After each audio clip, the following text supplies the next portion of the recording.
Bonjour et bienvenue. Alors aujourd'hui, on va plonger dans un petit livre du début du XXe siècle qui fait une promesse assez énorme. Oui, une promesse immense. Nous montrer le chemin vers la paix intérieure. C'est ça. Le livre, c'est The Way of Peace de James Allen. Et notre mission, c'est de voir si cette feuille de route spirituelle qui a plus d'un siècle a encore quelque chose à nous dire. Et ce qui est fascinant, je trouve, c'est qu'Allen ne parle pas de la paix comme d'une simple absence de problème. Non, ce n'est pas ça. Pour lui, c'est pas quelque chose qu'on trouve, mais quelque chose qu'on construit.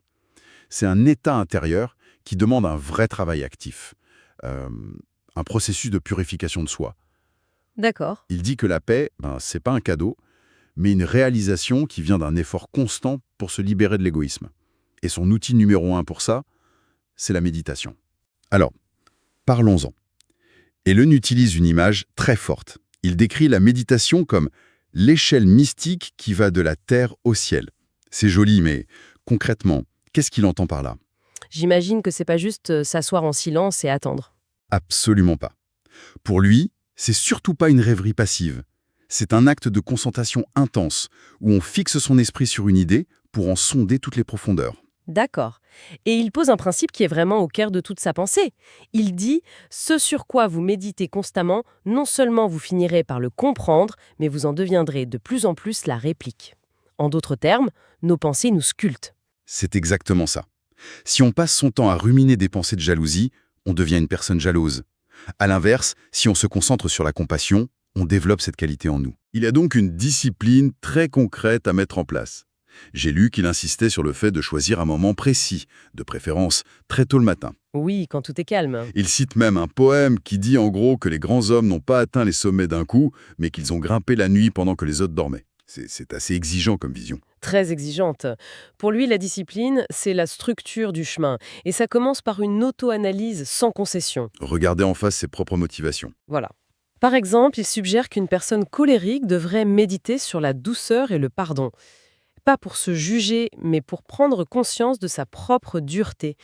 C'est en se focalisant sur le supérieur qu'on s'élève. Il donne en exemple les 5 grandes méditations du Bouddha, oui, il les cite, amour, pitié, joie, impureté et sérénité. Alors, le mot impureté, ça peut surprendre. C'est quoi l'idée? Cette méditation sur l'impureté, ça peut sembler un peu étrange, c'est vrai. Mais l'idée est très pragmatique. D'accord. Il s'agit de visualiser les conséquences négatives d'une action nuisible, la souffrance que ça engendre pour soi, pour les autres. Le but, c'est de se faire peur? Non, pas du tout. Le but, c'est de diminuer l'attrait de cette action. En comprenant son coût réel, le désir de la faire s'affaiblit. En fait, c'est une forme de psychologie très directe. Ok, donc la méditation sert à s'observer et se transformer. Mais quand on regarde à l'intérieur, j'imagine qu'on ne trouve pas tout de suite le grand calme. Allen parle d'un conflit, c'est ça? Aucun. Soit nos actions sont motivées par notre ego, soit elles sont alignées avec ce principe plus grand. Et comment on fait la différence? Il donne un critère très précis, l'humilité. Mais il en donne une définition qui m'a interpellé. Laquelle? C'est le fait de considérer ses propres opinions comme étant sans valeur. Alors là, pardon, mais c'est une idée très contre-intuitive aujourd'hui, non? Ah oui, complètement. C'est peut-être même son enseignement le plus difficile à accepter. On nous apprend à avoir des convictions, à défendre nos idées. Bien sûr. Mais en fait, ce qu'il veut dire, c'est pas qu'il faut pas avoir de pensée.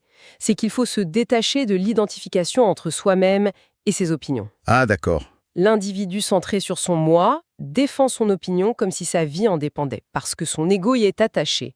Tu vois, une critique de son opinion devient une attaque personnelle. Alors que l'amoureux de la vérité, lui, Lui, il est prêt à abandonner son opinion à tout moment si ça permet de manifester un principe plus élevé, comme la charité ou la compréhension. donc c'est un renoncement intérieur avant tout.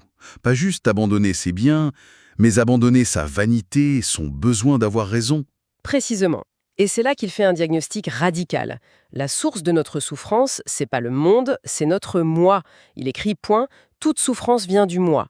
Toute souffrance prend fin dans la vérité. Point. Toute souffrance. C'est une affirmation absolue. Mais qu'en est-il de la douleur d'un deuil, de la perte d'un être cher? Ça vient aussi du moi, selon lui? Dans sa logique, oui. Évidemment, il ne nie pas la douleur, hein. La peine est réelle. Mais la souffrance qui s'éternise, le désespoir. Ça viendrait de l'attachement. Voilà. De l'attachement du moi qui se sent personnellement amputé. Le moi qui dit « je ne peux pas vivre sans ». Ok, si le moi est l'ennemi à abattre, comment on le combat? On peut pas juste décider d'arrêter d'être égoïste. D'où vient la force pour cette bataille? Et c'est une bonne question. Allen répond que cette force ne vient pas de notre volonté personnelle qui fait encore partie du moi, D'accord?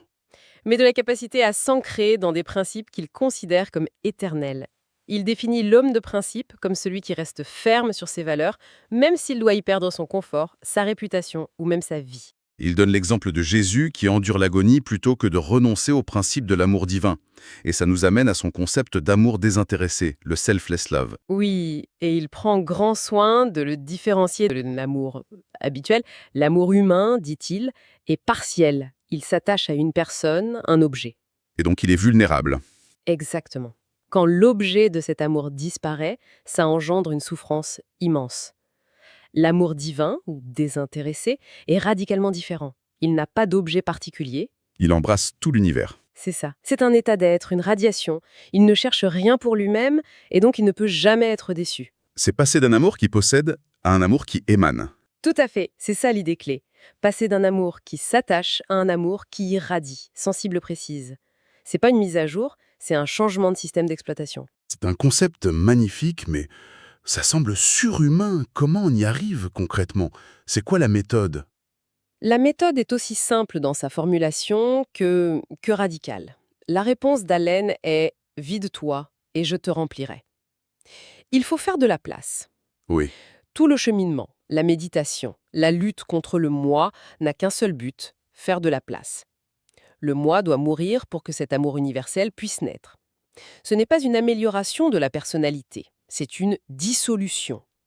Et c'est cette dissolution qui mène à l'objectif final du livre, entrer dans l'infini. c'est ça. Allen postule que l'être humain sent intuitivement que son identité personnelle est limitée et, en un sens, illusoire. Notre esprit, dit-il, est inséparable de l'infini et ne peut jamais être satisfait par des choses finies. Il y aura toujours un manque. Toujours. Mais quand il dit « abandonner la personnalité », ça peut faire peur. Est-ce que ça veut dire devenir une sorte de coquille vide, sans émotion? Non. Et c'est une nuance très importante. Il ne s'agit pas de devenir rien, mais de réaliser qu'on est connecté à tout. C'est l'abandon de la petite identité, le moi séparé, pour prendre conscience d'une réalité plus vaste, universelle. D'accord, je vois. Son dernier chapitre résume tout ça avec une image sublime. Il dit « Comme il y a des profondeurs silencieuses dans l'océan que la plus violente tempête ne peut atteindre, il y a des profondeurs silencieuses et saintes dans le cœur de l'homme que rien ne peut perturber. » C'est ça. Et la paix parfaite, c'est atteindre ce silence intérieur. C'est une image incroyablement puissante. L'idée qu'au fond de nous, il y a un endroit que le chaos de la vie ne peut pas atteindre. C'est à la fois très réconfortant et un sacré défi. Et pour lui, cet endroit, c'est le royaume des cieux. Il est déjà là, en nous. Mais les portes sont verrouillées par les gardiens du moi, l'orgueil, la passion. La seule clé, c'est la conquête de soi. La seule.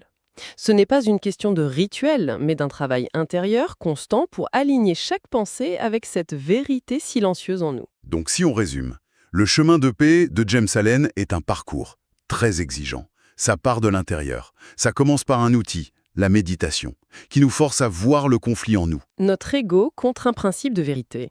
La victoire dans cette bataille vient en s'ancrant dans des principes immuables, dont le plus haut est en amour totalement désintéressé. Et cet amour, c'est la porte d'entrée vers un état où le petit moi se dissout dans quelque chose de plus grand, et c'est ça qui amène la paix. Une paix que les circonstances ne peuvent plus troubler. C'est ça l'objectif final. Cette exploration est fascinante, surtout à notre époque qui est obsédée par le développement personnel. On cherche à construire un ego plus fort, et lui, il propose l'inverse. La dissolution de cet ego, oui. Le message essentiel, c'est que c'est pas une théorie, mais une pratique de chaque instant. Un travail actif de renoncement et de culture de l'humilité, de la patience et d'une compassion sans limite. Du coup, ça nous laisse avec une question à méditer, peut-être. Allen suggère que toute notre souffrance, chaque déception, chaque colère, vient de notre attachement au moi. Chaque petite frustration du quotidien. Exactement. Alors, si on prenait cette idée au sérieux, juste pour une journée, et qu'on observait nos réactions, combien d'entre elles pourraient être ramenées à une opinion qu'on défend, à un désir frustré ou à un orgueil blessé? Et surtout, que resterait-il si ce moi était vraiment mis de côté?